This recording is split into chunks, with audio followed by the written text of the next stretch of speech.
angle. You turn that back, Mm-hmm. leaning back.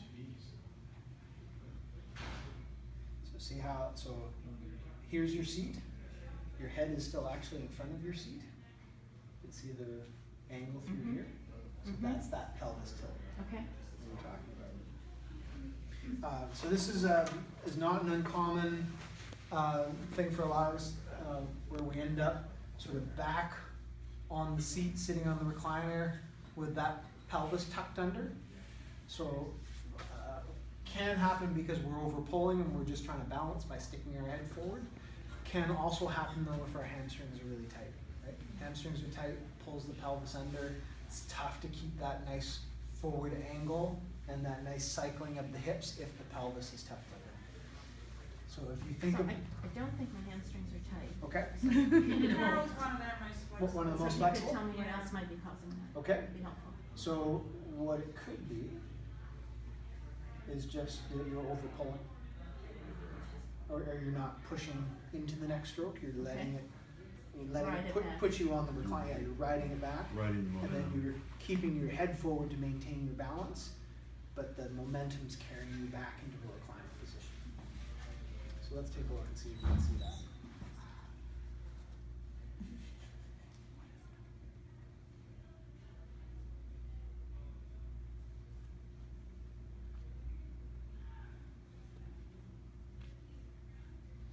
Okay, I think that that's partly it. The other piece is how that movement is happening. So we've talked a lot now about that top hand drive. Right? So from here, not a bad position to here. Right?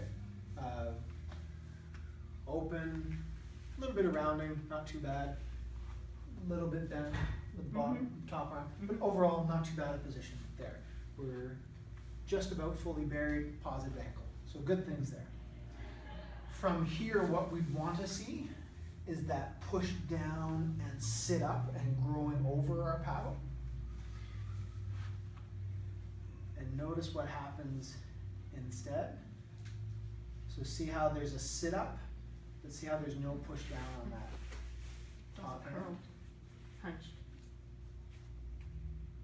Yeah, I mean, and again, I wouldn't get too overly concerned about that. There can be a little bit of compression this way at the front of the stroke, so I wouldn't overanalyze that.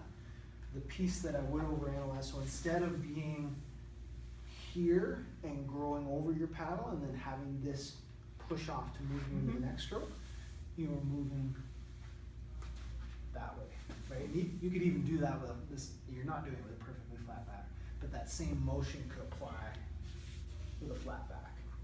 Okay. Right, where you're pulling, instead of making it a push down and a drive forward from the hips where you're Okay. opening the hips, Okay.